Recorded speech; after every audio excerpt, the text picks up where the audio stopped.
warahmatullahi wabarakatuh. Perkenalkan, nama saya Nurul Hikmah SPD dari TK Aisyah Bustanul Akbar Kalearang Majapahit, Kecamatan Bumayu, Kabupaten Brebes, calon guru penggerak angkatan 10.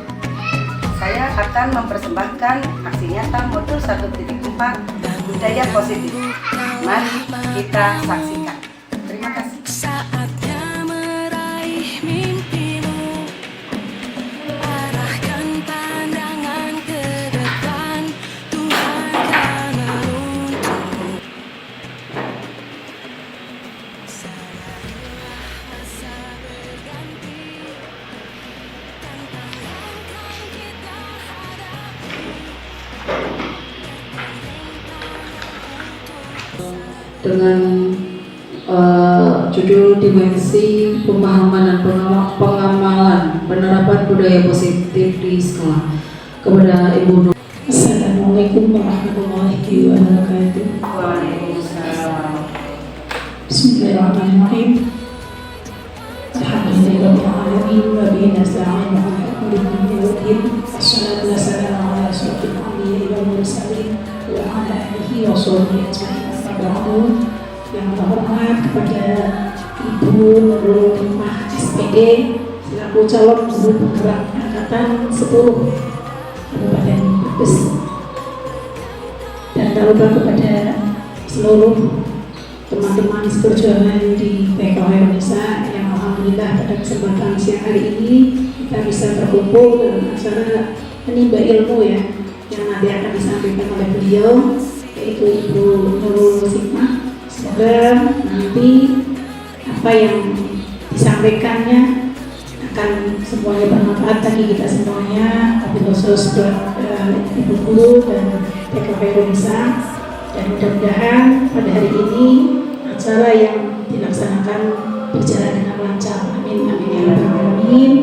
Dan kepada beliau Ibu Nurul Hikmah bisa menjadi inspirasi kita semuanya. Amin ya rabbal alamin. Demikian kami juga mohon maaf atas waktu, tempat, dan kesempatan pada hari ini, dan terima kasih yang sebesar-besarnya atas kepercayaannya berbagi ilmu di TK Indonesia. Itu saja dari kami, kurang lebihnya mohon maaf. Wabillahi taufiq wal hidayah. Wassalamualaikum warahmatullahi wabarakatuh. Pengutulan Nurul Hikmah selaku calon guru penggerak angkatan 10 yang nanti dengan judul dimensi pemahaman dan pengamalan penerapan budaya positif di sekolah. Kepada Ibu Nurul Hikmah SPD, Sumatera. Terima kasih kepada Ibu Vina selaku moderator yang hari ini sudah memberikan kesempatan pada saya, dan terima kasih pula kepada Ibu Hajah Evi Rizkyati SPD yang telah memberikan waktu tempat kepada saya untuk berbagi ilmu, di mana ilmu yang sudah saya dapatkan sebagai salah satu tugas saya adalah mengembangkan modul 1.4 budaya positif diseminasi pemahaman dan pengalaman, yaitu pengalaman penerapan budaya positif guru penggerak. Bismillahirrahmanirrahim. Assalamualaikum warahmatullahi wabarakatuh. Alhamdulillahirabbil alamin wa bihi nasta'inu ala umuri dunya waddin. Wassalatu wassalamu ala asyrofil anbiya'i wal mursalin. Asyhadu an la ilaha illallah wa asyhadu anna Muhammadan abduhu wa rasuluh. Allahumma rabbi shrah li sadri wa yassir li amri wahlul 'uqdatam min lisani yafqahu qawli. Amma. Yang saya hormati Ibu Hajah Evi Rizkyati SPD, Kepala TK Indonesia Bumayu, dan yang saya hormati teman-teman guru TK Indonesia Bumayu yang alhamdulillah pada hari ini diberi nikmat sehat, nikmat waktu. Mudah-mudahan senantiasa keberkahan dan kesehatan senantiasa diberikan oleh Allah kepada kita semua. Amin ya rabbal alamin. Yang kedua, salawat serta salam kita sampaikan pada junjungan kita Nabi Agung Muhammad Sallallahu Alaihi Wasallam yang telah memberikan syarat pada kita semua, yaitu dinul Islam. Para ibu yang saya hormati dan teman-teman guru TK Indonesia, sebelumnya saya mohon maaf sekali kepada panjenengan semua karena hari ini sudah merepotkan panjenengan yang harusnya sudah pulang, tapi Pak saya minta waktunya sebentar, 1 jam kurang lebih untuk saya membagikan share ilmu tentang budaya positif, di mana budaya positif itu dalam guru bergerak ada di modul 1.4 sebagai salah satu tugas saya dalam melaksanakan pendidikan calon guru bergerak.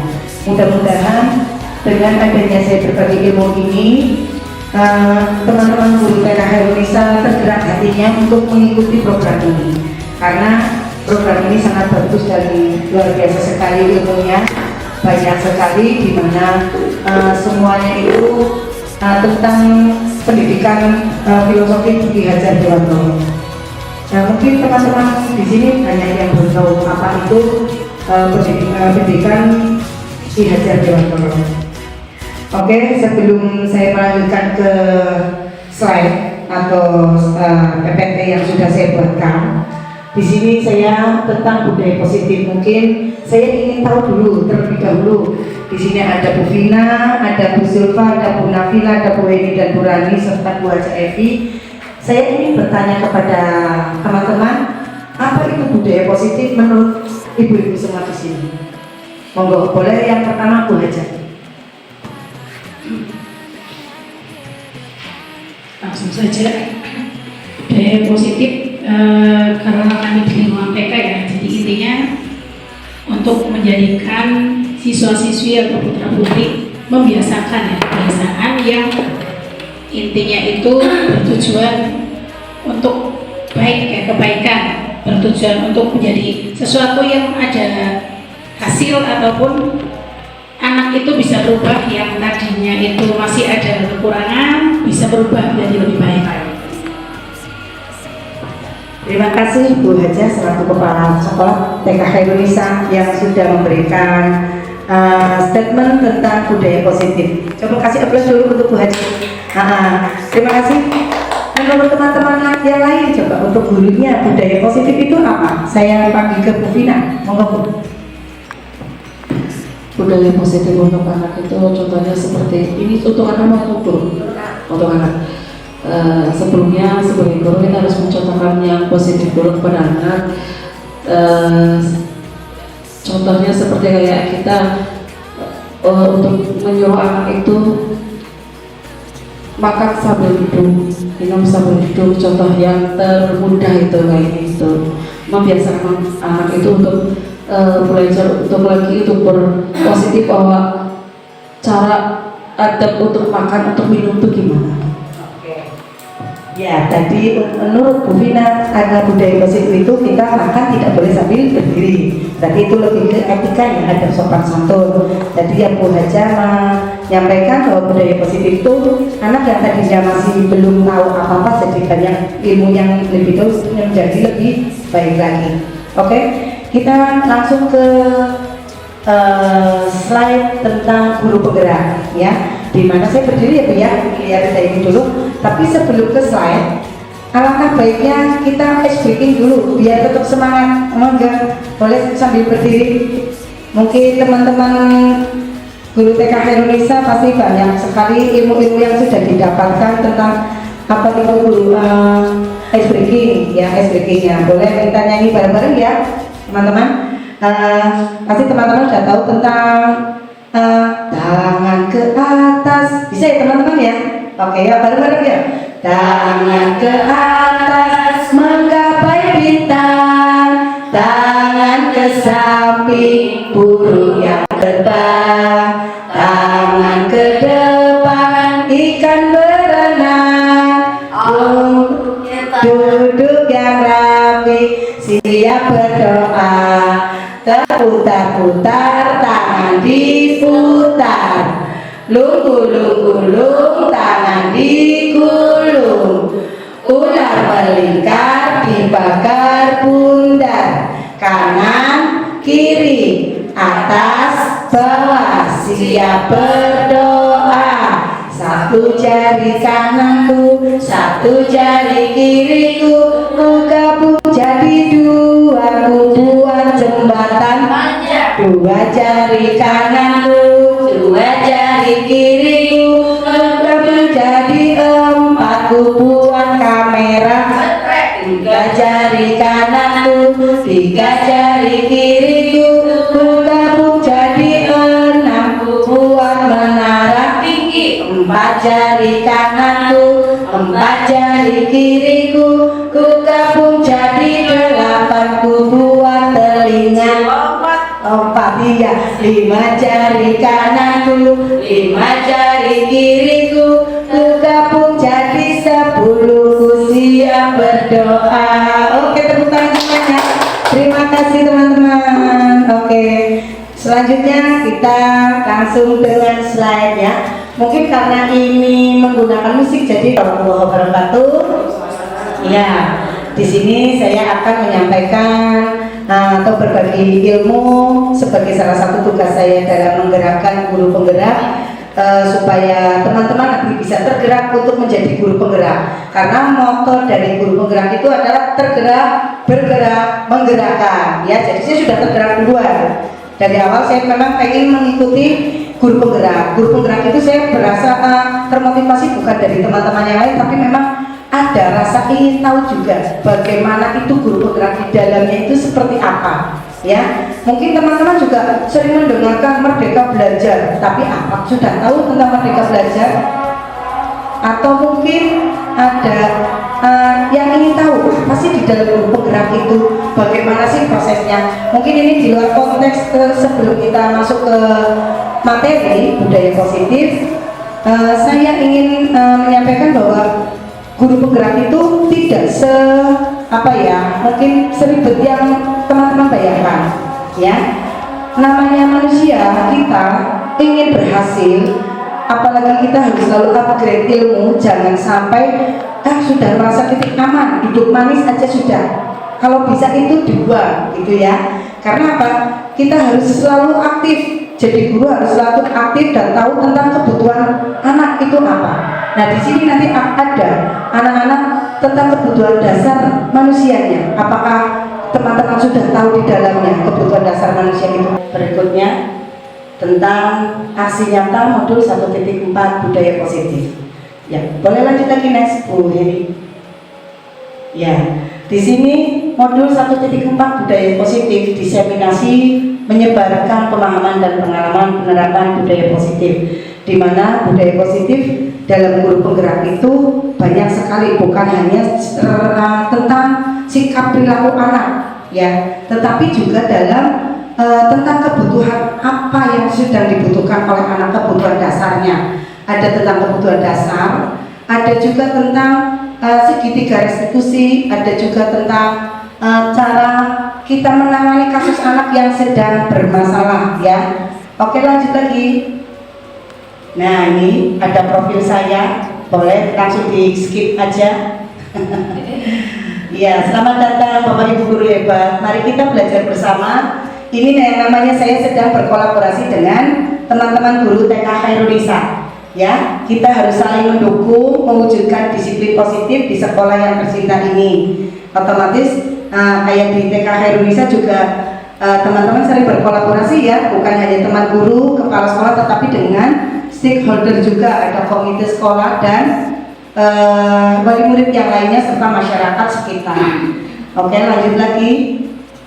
Ya, di sini ada konsep utama modul 1.4 budaya positif yang tadi saya sampaikan. Itu ada beberapa tahapan budaya positif. Yang pertama itu perubahan paradigma belajar, yang kedua disiplin positif, yang ketiga kebutuhan dasar manusia, yang keempat memotivasi perilaku manusia, yang kelima posisi kontrol restitusi, yang keenam keyakinan kelas, yang ketujuh segitiga restitusi. Di sini apakah teman-teman guru TK Khairunisa sudah pernah ada yang mendengar di antara 7 ini? Sudah ada yang tahu belum? Belum ya, mungkin ada agak asing juga ya. Ya, awalnya saya juga lagi sebelum masuk menjadi guru penggerak belum tahu, bahkan sudah masuk pun masih meraba-raba. Ini sih tentang apa? Disiplin positif itu yang bagaimana? Kebutuhan dasar manusia itu apa saja? Di dalamnya ada apa saja?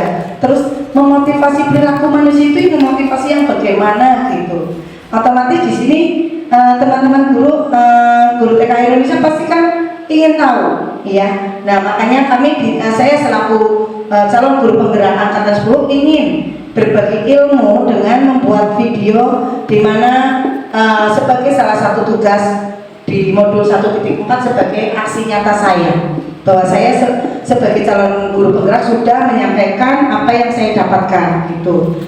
Nah ini tentang dari 7 budaya positif ini, kita lanjut dengan slide berikutnya. Yang pertama, perubahan paradigma baru, ya, pembelajaran dengan paradigma baru, di mana pembelajaran dengan paradigma baru ini dilakukan berdasarkan prinsip pembelajaran yang berdiferensiasi, sehingga setiap siswa belajar sesuai dengan kebutuhan dari tahapan perkembangan untuk mewujudkan profil belajar Pancasila, ya. Di sini kita sebagai guru harus memberikan pembelajaran yang berdiferensiasi. Berdiferensiasi itu pembelajaran yang sesuai dengan kebutuhan, apalagi kita di dunia anak usia dini, ya, anak TK.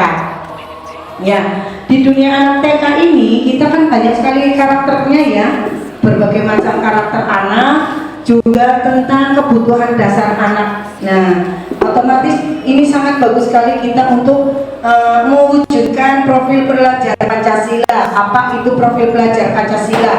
Mungkin teman-teman pasti tahu, seperti dalam 6 aspek perkembangan anak usia dini. Coba saya ingin tahu dulu 6 aspek perkembangannya apa saja, ya teman-teman? Yang pertama, aspek perkembangan, penilaian perkembangan anak ada 6. Yang pertama, agama, moral dan agama. Oke, moral dan agama. Yang kedua, jati diri, jati diri. Oke, yang ketiga, literasi, literasi. Yang keempat, project P5, P5-nya, ya, itu. Kalau dulu kan kita mengenalnya moral dan agama, bahasa, itu ikutnya literasi, ya. Kognitif, keterampilan itu ada 2, motorik kasar dan motorik halus. Terus dilanjut dengan seni dan sosem. Nah itu ada 6 aspek perkembangan. Kalau sekarang sesuai dengan rapot Merdeka Belajar itu ada jati diri, ada P5, ada juga dengan moral dan agama.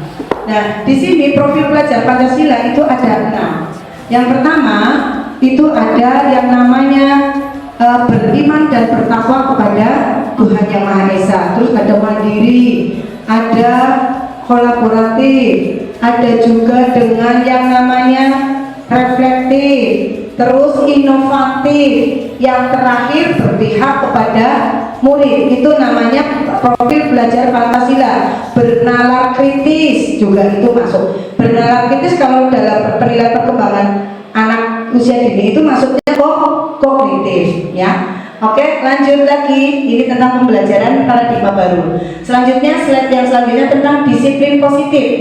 Nah, apa yang dimaksud dengan disiplin positif menurut Bu Zulfa? Coba, saya ingin tahu dulu disiplin positif menurut Bu Zulfa yang seperti apa?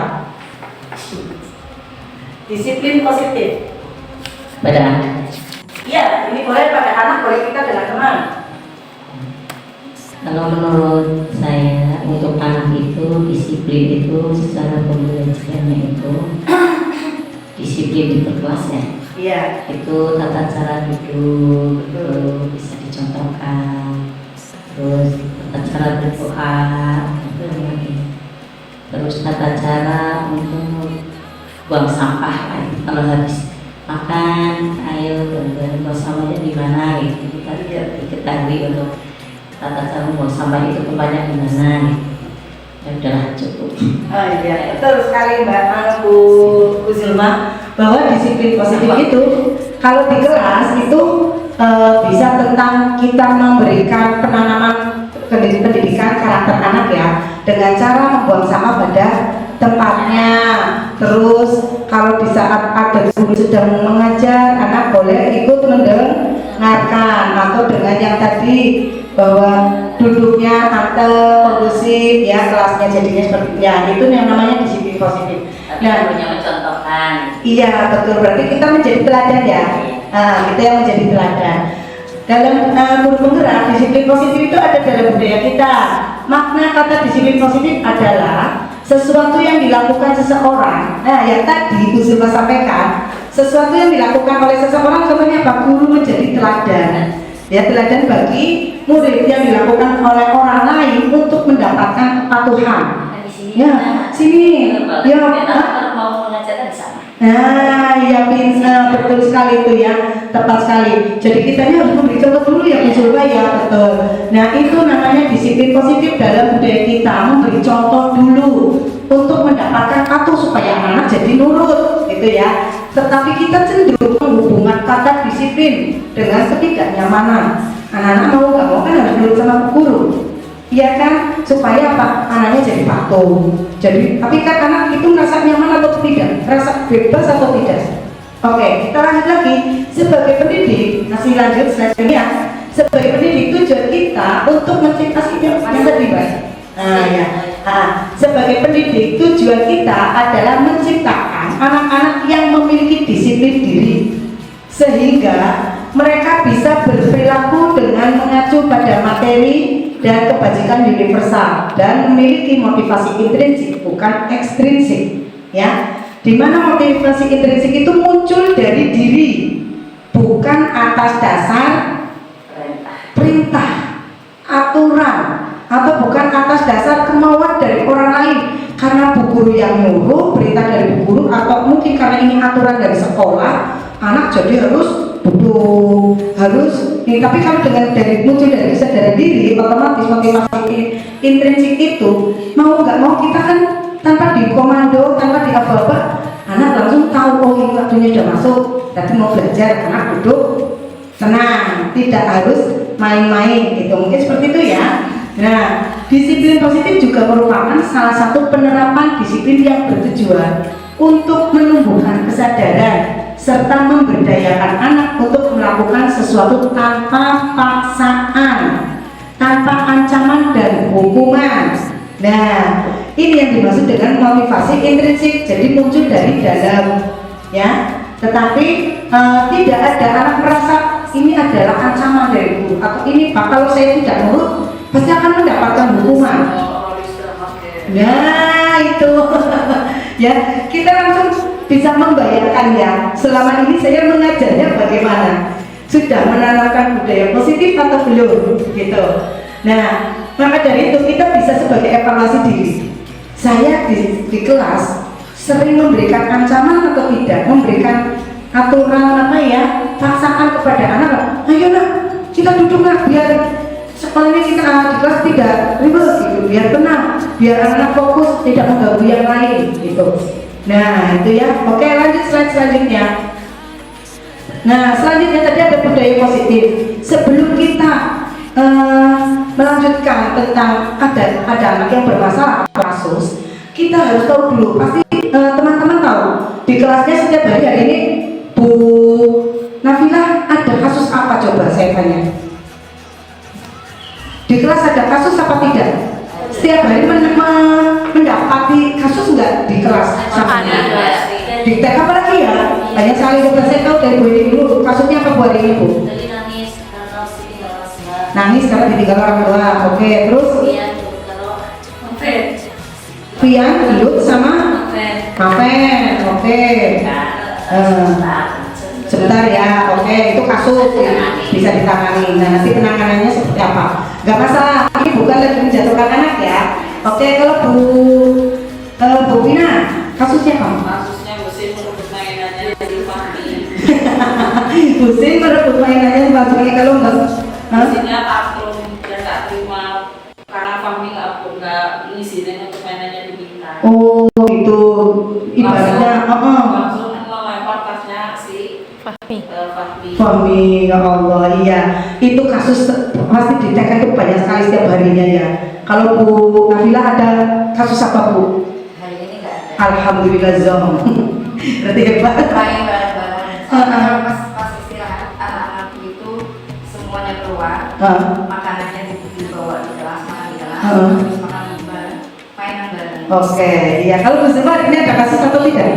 Tadi ada anak yang katanya terlambat mungkin malu jadi nangis. Oh, gitu. Katanya terlambat dari nangis. Mama gitu, karena Oke. mau menulis, jadi mamanya itunya apa juga masuk, jadi mungkin malu kan, Iya. kan gitu. Terus penanganannya penanganan untuk menghadapi anak-anak yang seperti itu? Ya nggak apa-apa. Alhamdulillah udah diusahain. Oh gitu. Jadi akhirnya mau masuk juga. Oke ya. Nah di sini sebelum kita sampai ke puncaknya tentang kasus anak itu, kita harus tahu dulu. Kayak tadi di Bu Heni ada kasus anak yang bertengkar. Ya, itu penyebabnya apa yang menjadi bertengkar? Ya, kita harus tahu dulu. Mungkin latar belakang identifikasi masalahnya. Kenapa kok itu gelut? Kenapa itu berebut? Ya, saya yang di Bu Vina itu kenapa berebut? Pasti kan marah, emosi kan. Terus di sini ada kebutuhan dasar manusia. Ada satu yang pertama bertahan hidup. Nah, bertahan hidup itu terjadi yang mungkin karena pengen mainan, yang satu mainannya nggak punya. Uangnya habis. Itu namanya berarti bertahan hidup. Karena apa? Kita mau beli mainannya yang nggak ada. Anak kalau nggak mau kan supaya bisa tidak beli mainan tapi bisa mainan seperti apa? Karena ada yang dengan cara pinjem tapi maksa gitu loh. Ya, jadi kita harus sebagai guru bisa mengetahui dulu kenapa penyebab anak membuat kasus itu. Terus kita harus mengetahui kebutuhan dasar anak. Contoh lagi mungkin ada yang kasih sayang, sewu, tanda kutip kita juga sering mendapati anak-anak yang nakal atau mungkin iseng. Biasanya anak-anak di rumahnya pergaulan lingkungan rumahnya, atau mungkin juga karena bisa juga karena lagi broken di rumahnya, orang tuanya kurang kasih sayang untuk anaknya gitu. Jadi akhirnya anak merasa kalau di sekolah bikin heboh sendiri gitu, bikin masalah di sekolah gitu. Jadi kita sebagai guru harus mengetahui dulu, oh ini tentang anak sudah membutuhkan kasih sayangnya, berarti itu tentang kasih sayang dan rasa diterima. Atau mungkin juga karena sepatunya baru tapi gurunya tidak respon. Anak sepatunya baru ya lagi nggak diomongin, lah itu juga butuh diterima gitu. Kok saya nggak dicoret, ini sepatunya baru gitu. Kadang-kadang yang gitu ya, yang namanya NPK. Nah, yang ketiga kebutuhan dasar penguasaan. Penguasaan itu tadi bertengkar, biasanya ada yang merasa lebih hebat. Ya kan, saya yang biasanya, saya yang pintar, saya bisa pokoknya kuat. Nah itu penguasaan. Jadi ada juga kalau dalam tanda kutip kita sebagai guru biasanya ada yang lebih senior gitu. Hanya kayak dalam satu sekolah itu kita agak di bawahnya beliau biasanya, terus dia agak sedikit menguasai semuanya gitu. Itu kalau di lingkup kita sebagai guru. Nah, yang selanjutnya yaitu tentang kebebasan. Ada kebebasan dan kesenangan. Nah, kalau kebebasan dan kesenangan pada anak usia dini itu jelas tepat sekali, karena anak butuh bebas, berekspresi, bereksplorasi supaya anak kita menginginkan anak selalu bahagia. Karena di anak usia dini itu sesuai dengan logo kita, bermain sambil belajar seraya bermain. Dan kesenangan juga anak harus selalu senang, tidak boleh dengan sedih. Oke, slide selanjutnya. Nah, untuk motivasi perilaku manusia, contoh ini, menghindari ketidaknyamanan dan hukuman. Murid melakukan disiplin diri karena takut dihukum. Ini adalah tingkat terendah dari motivasi perilaku manusia. Contoh, ini saya jelaskan ya, motivasi perilaku. Kita memotivasi perilaku tapi dengan cara, kamu mau pintar nggak mas? Mau Bu Guru. Kalau belajarnya terlambat, ya sekarang berdiri di depan. Atau mungkin kerjakan halaman sekian. Nah itu memberikan hukuman atau ancaman. Akhirnya anak merasa tidak nyaman. Ya, anak merasa tidak nyaman. Terus yang kedua, untuk mendapatkan imbalan atau penghargaan dari orang lain. Ya, contohnya kalau lomba menang, coba. Ya, pasti mendapatkan apa? Giliran suatu saat menang lomba tidak menang gimana? Nangis kan? Itu menurut teman-teman bagaimana? Apakah itu sebagai motivasi atau bukan? Bukan. Coba menurut Bu Vina, pendapatnya gimana Bu? Ada sih yang kayak gitu Pak. Contohnya di sini aja, kalau nggak dapet nangis gitu kan. yang sedih, terus dianya juga saya nggak mau ikut lagi lah, nggak mau ikut lagi, males lah, nanti nggak dapat juara gitu. Kayak dia itu merasa saya harus menang dan harus dapat itu gitu, kayak tomak ya bahasa itu ya. Iya. Berharap terus aku untuk pinter, kalau nggak pinter dia down terus nggak masuk, ada yang kayak gitu ada. Iya, betul.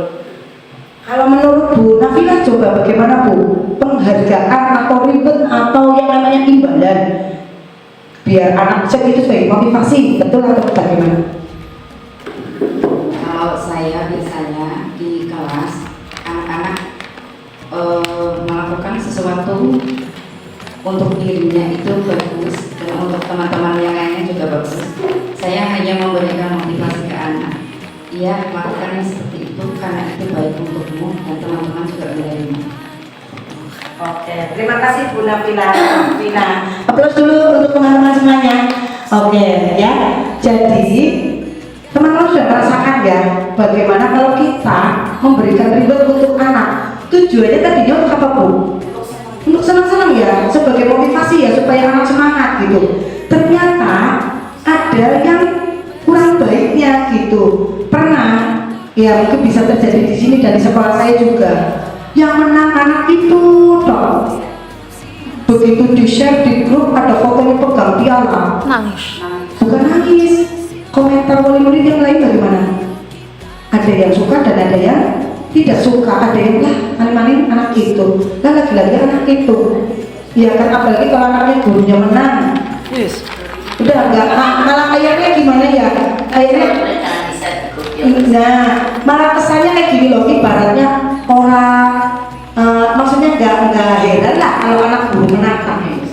Tapi walaupun bukan anak guru, satu anak aja yang menang, seolah-olah itu dikuasai oleh satu anak itu toh. Padahal itu memang asli anaknya pinter, tetapi bisa menjadi memutuskan mental anak yang lain.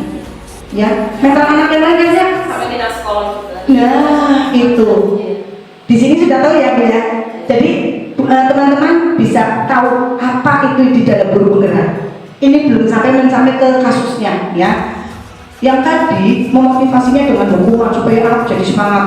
Ayo, biar tidak terlambat. Kamu kasih ini gitu. Nah, sebatas ancaman biar anak tidak merasa nyaman.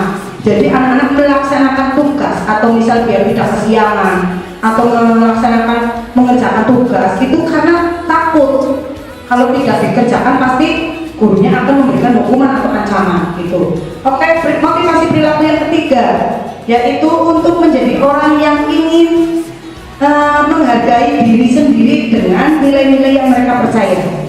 Ya, maksudnya murid melakukan disiplin diri karena sadar akan nilai kebajikan adalah motivasi yang akan membuat seseorang memiliki disiplin positif. Nah, maksud ini itu murid melakukan disiplin diri. Disiplin itu contohnya kayak tadi berangkat supaya tidak terlambat. Itu karena muncul dari diri, aku senang sekolah, aku betah sekolah. Aku saking senangnya, akhirnya kan jangan terlambat. Terus anak merasa pintar, akhirnya mengerjakan tugasnya cepat juga gitu. Nah, itu yang namanya muncul dari diri sendiri atas dasar kesadaran sendiri. Oke, lanjut yang kedua, yang selanjutnya, slide selanjutnya tentang konsep disiplin dengan identitas gagal.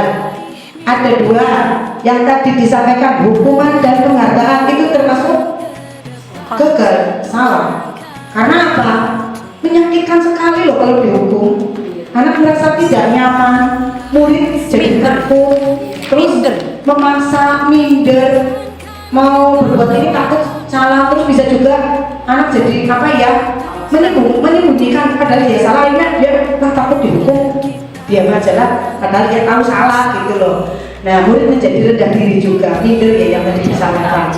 Nah, penghargaan yang tadi Bu Vina sampaikan kurang efektif, jelas itu merusak hubungan yang tadinya anak ya sampai keluar ya Bu Vina.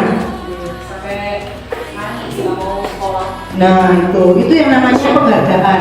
Jadi sampai nangis, terus mematikan kreativitas juga. Karena yang pinter satu, yang lain akhirnya males. Karena apa? Paling yang menang itu aja, ya. Seolah-olah tidak memberi kesempatan ke yang lain gitu. Terus menghukum dengan sistem ranking. Nah, ini yang berlaku untuk yang biasanya tingkat SD, SMP, SMA ya. Kalau ada rankingan itu benar, itu kan penghargaan ya, itu penghargaan. Tapi dengan memberi penghargaan menjatuhkan yang lain gitu. Apalagi Indonesia notabene-nya anaknya kurang mampu dalam akademik, nilainya rendah, otomatis yang seperti itu, anak yang seperti itu akan menjadi minder gitu, terus merampas hak menghargai dirinya. Oke, lanjut lagi. Nah, ini ada konsep disiplin dengan identitas sukses ya. Yang menggunakan ini adalah konsekuensi. Konsekuensi itu contohnya kayak gini Bu, misalnya kamu mau nggak Peter?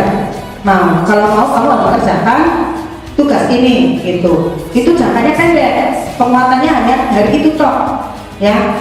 Atau mungkin perlu monitoring, coba kamu sudah kerjakan PR-nya belum, kamu sudah belajar belum gitu. Itu namanya memonitoring berkelanjutan. Stimulus respon, murid menghormati aturan, itu tentang konsep disiplin dengan identitas sukses melalui konsekuensi. Terus kehilangan waktu untuk mengurangi kesalahan. Karena apa? Kalau kamu tidak nurut, nanti kamu konsekuensinya bagaimana? Contoh, misalnya yang menggunakan konsekuensi di sini ada kejadiannya bagaimana itu, Bu? Ini coba barangkali tahu. Yang menggunakan konsekuensi, misalnya dalam penanganan anak di kelas itu, misalnya anak tidak mau lagi berdoa, tidak berdoa, mainan itu, nanti konsekuensinya apa Bu ini? Mengulang doa itu boleh, walaupun kan tidak menghukum ya. Ini kan sudah di luar, bukan menghukum dan memberi imbalan atau penghargaan. Nah gitu. Nih anak-anak, kalau yang doanya bagus nanti pulang duluan. Itu termasuk kan, saya juga seperti itu dulu sebelum tahu di guru penggerak. Itu namanya konsekuensi, masih positif ya kan? Ayo. Biasanya sama. Nah, Kalau istilah makanan di kelas ya. betul.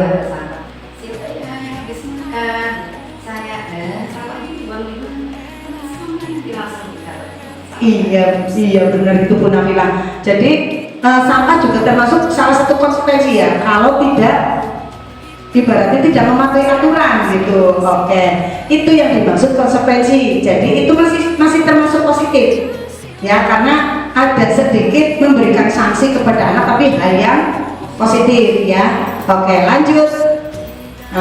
Slide selanjutnya, konsep disiplin positif masih selanjutnya lagi, itu masih sama. Nah, ini ada 5 posisi kontrol restitusi ya. Di sini kita evaluasi yuk. Ini ada berapa orang? Ada 5-6 dengan saya. Menurut Bu Vina, Bu Zulfa, Bu Nabila, Bu Heni dan Bu Rani, mana yang menjadi posisi kontrol jenengan? Yang pertama ada penghukum, yang kedua pembuat merasa bersalah, yang ketiga teman, yang keempat pemantau, yang kelima manajer.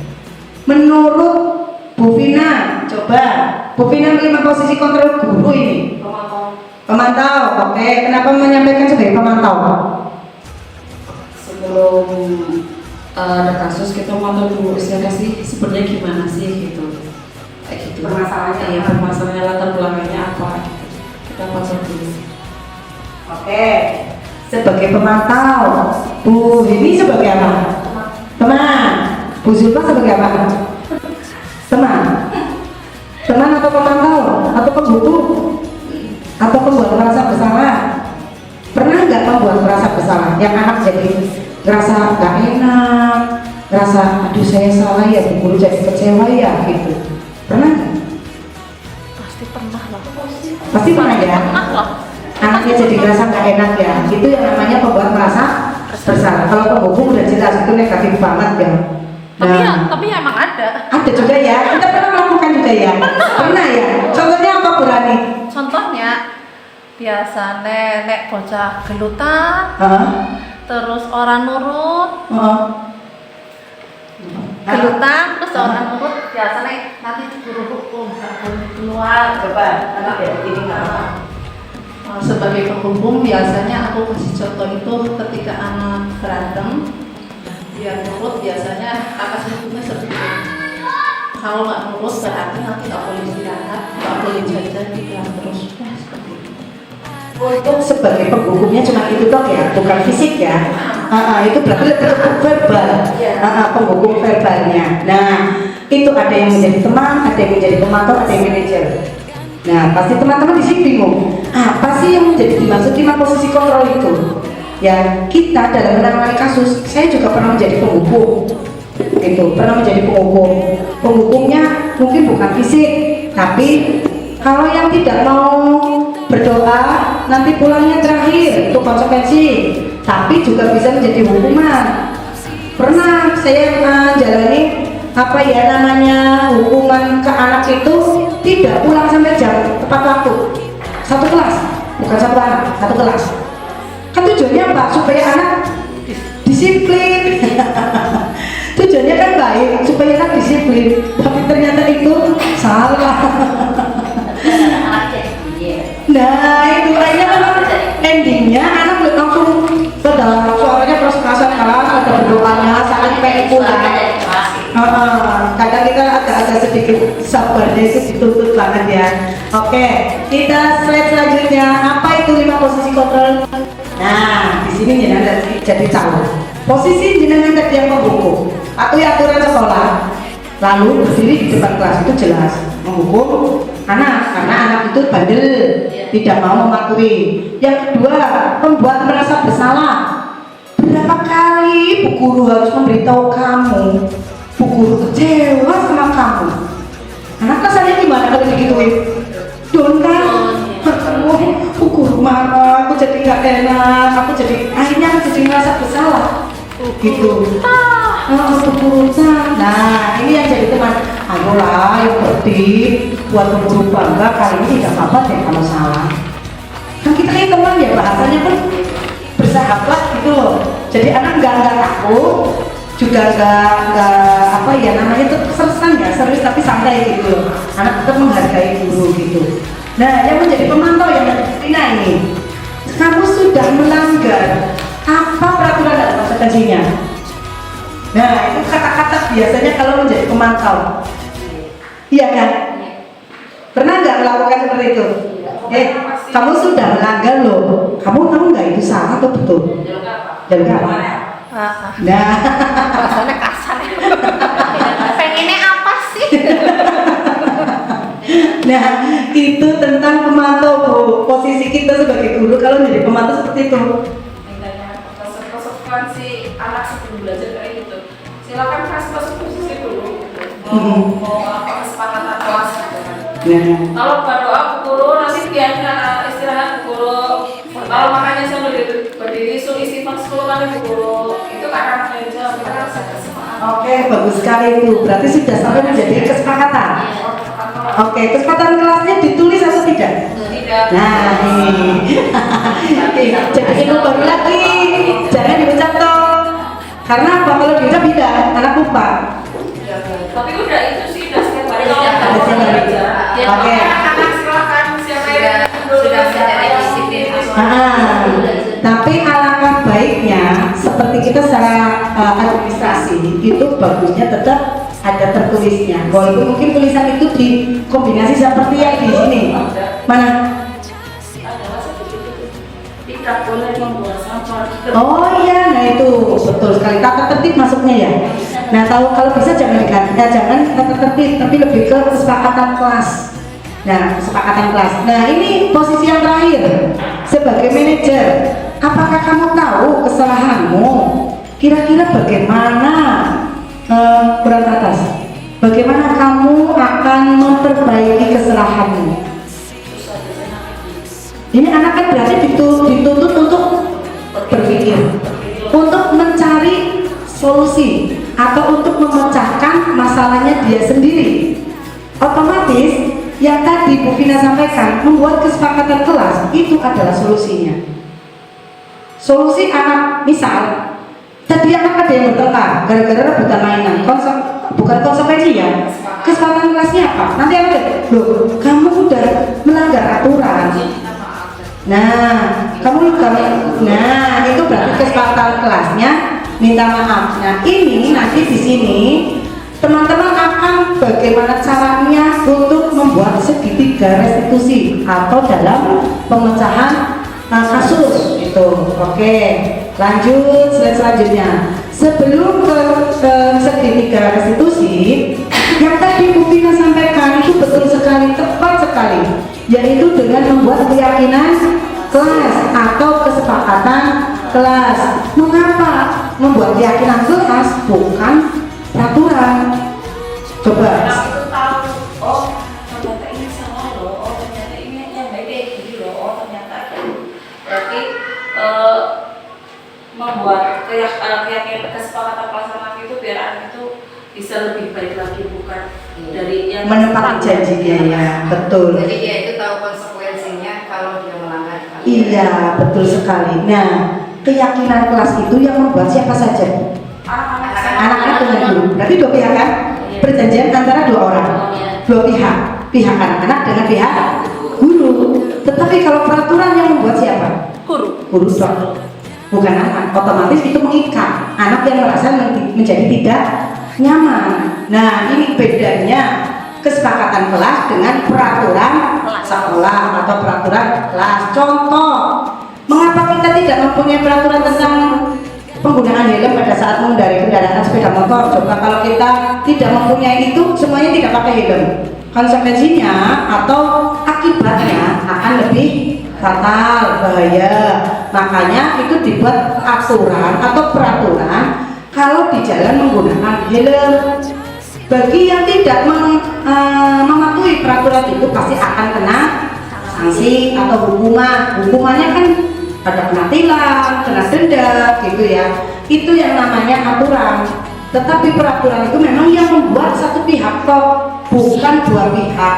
Contoh kalau keyakinan kelas yang membuat antara guru dengan anak gitu. Terus ada lagi contoh, mengapa kita memiliki peraturan tentang penggunaan masker dan mencuci tangan setiap hari? Bukan karena keyakinan. Kalau keyakinan itu berasal dari kesadaran kita ya. Kalau kita kan bakal motor kena asap, saya mending pakai masker tujuannya biar tidak kena asap. Itu kan dari diri, keyakinannya kita. Keyakinan kan berasal dari dalam. Beda kalau peraturan, polisi melanggar itu orang boleh aman. Nah, tapi kalau kita kalau nggak pakai helm nggak ada apa-apa di jalan, kecelakaan atau musibah apa, kita yang lebih berat ke kepala atau bagaimana? Nah, itu juga. Ya, oke, lanjut slide selanjutnya. Ya, nah akhirnya di sini jujur aja kemarin saya selama menjalani tugas ini saya membuat diskusi dengan anak-anak. Tetapi diskusi ini bukan membuat peraturan. Ya, tetapi merumuskan peraturan menjadi keyakinan. Contoh tadi yang Bu di sini ada tata tertib kelas, itu ikutnya tata tertib itu berarti peraturan karena yang membuat dari sekolah. Tetapi diganti keyakinan kelas karena nanti kesepakatan. Setiap tahun pasti kan beda anak ya. Setiap tahun nanti beda anak. Awalnya kita, ya anak kita bikin kesepakatan. Kalau belajarnya ditungguin orang tua, mama atau bapak. Nanti kesepakatannya apa? Yo, nanti anak-anak ada ngomong sendiri. Ngomong, dia akan Bu Guru nanti kalau kita apa ya?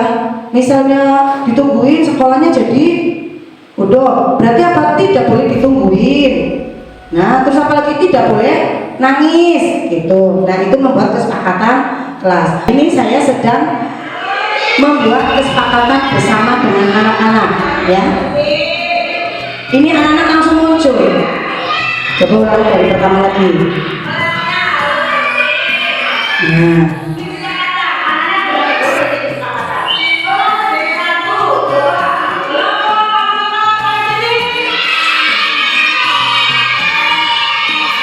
ya, ini saya membuat Injil khusus untuk kelompok pembukaan SUD. Sehat, cerdas, sehat, ceria, soleh. Dan nanti satu kata itu dijabarkan lagi oleh anak-anak. Sehat itu kelasnya harus bersih.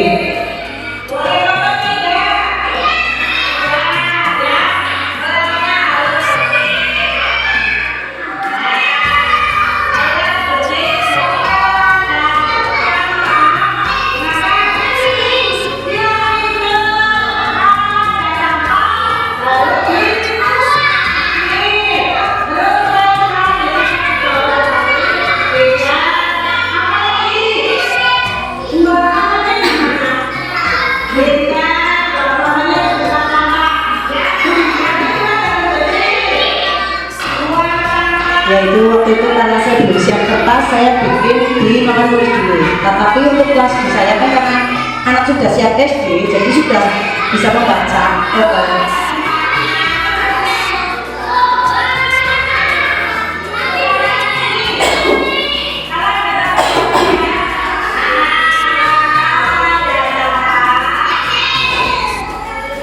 Oke, ini sementara saya off-kan dulu ya.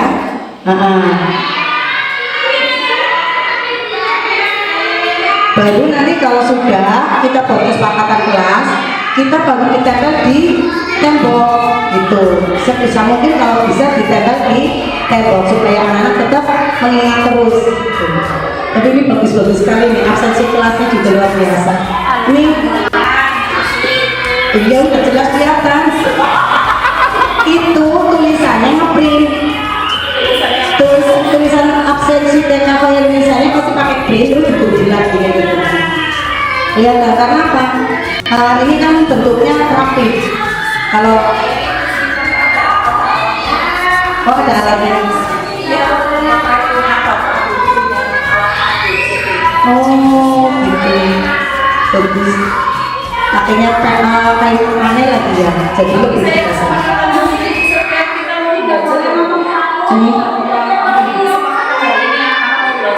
Oh gitu.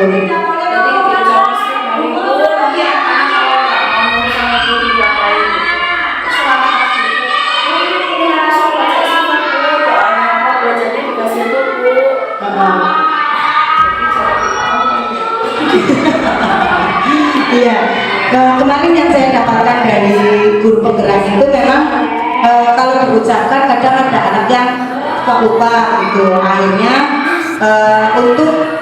supaya untuk memudahkan anak mengingat walaupun setiap hari kita diucapkan, tetapi ada bentuk tulisan yang supaya anak tahu juga itu sebagai mengenali literasinya juga. Jadi anak tahu yang namanya sehat, bunyinya apa saja gitu.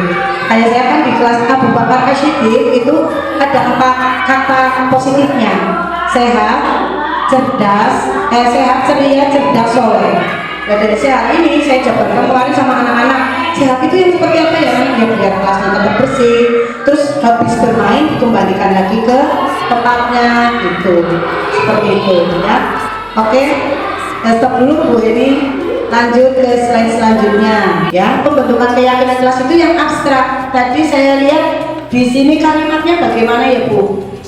Tidak boleh berbaris sebelum masuk kelas, itu berarti ikutnya tata tertib ya. Terus membalik absen, itu namanya tata tertib, bukan kesepakatan kelas. Kalau kesepakatan kelas itu yang tadi Bu Vina, nah betul, tidak boleh membuang sampah. Terus apa ya, kalau ini jadi anak baik, kalau makan duduk, yang simpel aja, jadi anak jujur, anak yang soleh gitu. Anak soleh kan berarti soleh itu kan di dalamnya ada baik. Kalau ikut sholat duha berjamaah atau mungkin berdoa atau sama yang lainnya ya. Jadi kan lebih abstrak dari peraturan. Kalau itu kan peraturan ya, ikutnya tata tertib itu berupa pernyataan universal. Pernyataan universal itu yang tadi satu kata aja, sehat, jadi anak baik, terus buang sampah pada tempatnya, atau mungkin apa ya, lulus dari TK gitu. Kalau saya kan karena unggul, cerdas, itu berarti anak-anak kan harus prestasinya ini dulu tampilkan gitu. Minimal prestasi itu bukan hanya sebatas mendapat hadiah, kayak prestasi dalam belajar misalnya dapat mengerjakan tugas mandiri, itu juga bisa ya. Mandiri kan isinya nanya sudah tidak ditungguin, tapi bukan sebatas itu juga mengerjakan tugas sendiri tanpa dibantu oleh guru sampai selesai, itu juga ikutnya mandiri. Selain itu juga bisa mandiri makan sendiri, nah itu namanya mandiri, betul sekali. Nah itu yang simple yang dimaksud kesepakatan kelas itu kata positifnya yang simple, yang lebih abstrak, yang mudah gampang diingat anak gitu ya. Nah biasanya kalau Bu Vina membuat kesepakatan paling membuat kayak semacam kalimat ya, anak nanti tidak boleh begini-begini gitu ya. Nah itu maksudnya nanti lebih simpelnya ke situ, sesuaikan dengan kondisi kelas. dan mudah diingat gitu. Kalau sekolah itu gampang diterapkan ya, contohnya tadi mandiri, terus semua warga kelas atau sekolah dilibatkan saat membuat. Nah yang tadi itu sudah tepat sekali, yaitu melibatkan anak dan guru. Oke, lanjut lagi. Nah ini yang dimaksud dengan segitiga restitusi, di mana proses menciptakan kondisi bagi murid untuk memperbaiki kesalahan mereka sehingga bisa kembali pada kelompok mereka dengan karakter yang kuat. Restitusi bukan untuk membahas kesalahan. Contohnya yang tadi Bu Vina atau Bu Heni ada kasus ya, kayak kemarin Pepe itu nendang sama saya tak tanyain sama Kadinnya itu iseng nyoret. Ini jujur aja, nanti saya skip ya, di videonya saya edit. Ini ceritanya si Pepe itu aslinya suka nendang temannya, dan saya dapat laporan dari salah satu wali murid gitu. Terus saya jadikan model kasusnya, tapi yang membuat Pepe itu menjadi berhenti dengan kegiatan yang bikin kasus nendang itu. Nah di sini saya bermain peran dengan Pepe. Baik, kamu jadi anak nakal, jadi anak yang suka nendang. Dengan kenapa Pepe dengan suka nendang gitu? Gara-gara Fadilnya iseng apa ya, nyoret buku Pepe. Aneh Pepe kayak tadi anaknya dengan marah kan pas dulu. Jadi saya dengan Pepe itu terpanggil ya, saya dudukkan Pepe itu tak panggil Pepe, tak tanyain, kamu tadi nendang Fadil itu kenapa? Itu Bu Guru, Fadilnya rese, iseng, nakal duluan sama saya gara-gara kasusnya yang tadi nyoret-nyoret majalahnya Pepe waktu lagi Pepe belajar. Terus Pepe-nya jadi marah, hampir sama dengan kasusnya tadi Bu Vina itu. Oh marah, menurut Pepe nendang itu salah atau betul? Dikembalikan lagi, salah Bu Guru.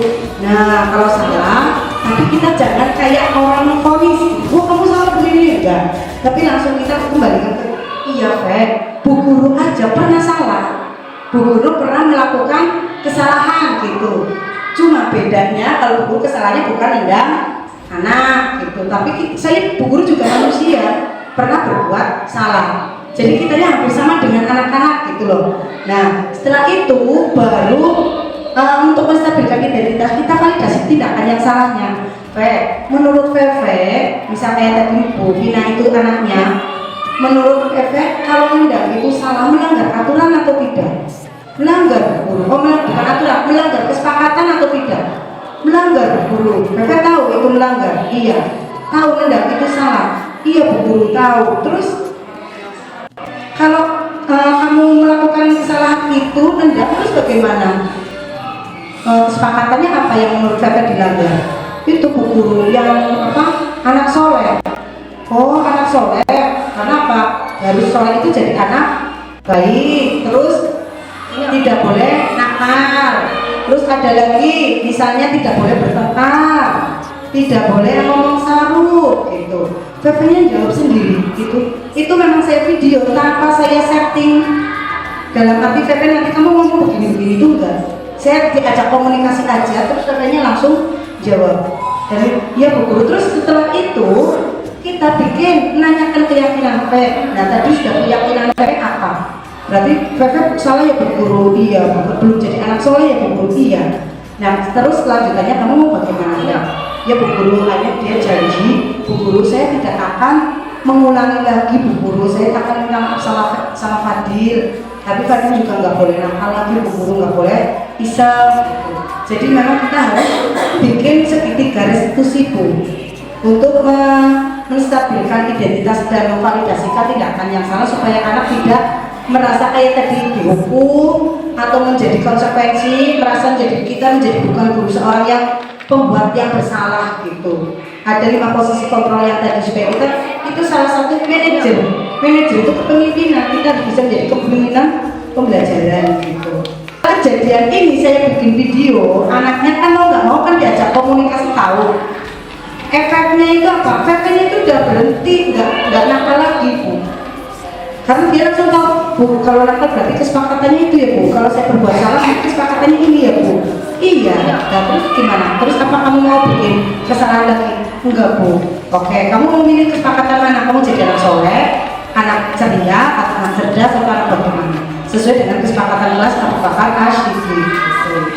Ya, itu teman-teman. Oke, ini masih yang ini membuat sesuatu. Nah, ini ada yang Lingga, satu lagi itu dia lagi belajar, waktunya doa, pasti ada ibu ya, lagi doa yang mainan ya. Nah itu lagi doa ada yang mainan Rubik gitu. Akhirnya saya ambil Asus itu lagi, terus dia ditanya, iya Bu Guru, saya tahu Bu Guru itu salah gitu. Terus gimana? Besok lagi jadi Bu Guru Lingga nggak mau jadi anak apa ya, kalau doa itu yang baik ya, jadi anak yang soleh gitu. Nah demikian teman-teman untuk hasil presentasi saya hari ini atas perhatian dan kerjasamanya kita kolaborasi antara saya sebagai guru penggerak dalam menyampaikan aksi nyata modul 1.4 budaya positif diseminasi pemahaman dan pengalaman penerapan budaya positif di sekolah. Sekali lagi saya ucapkan barakallahu fikum, mudah-mudahan apa yang saya sampaikan ini ada manfaatnya untuk teman-teman guru TKK Indonesia di sini. Walaupun mungkin sudah siang, sudah capek, tapi jenengan masih tetap semangat ya. Salam guru penggerak, salam hebat dan bahagia, tergerak, bergerak, menggerakkan. Terima kasih. Wabillahi taufiq wal hidayah. Assalamualaikum warahmatullahi wabarakatuh.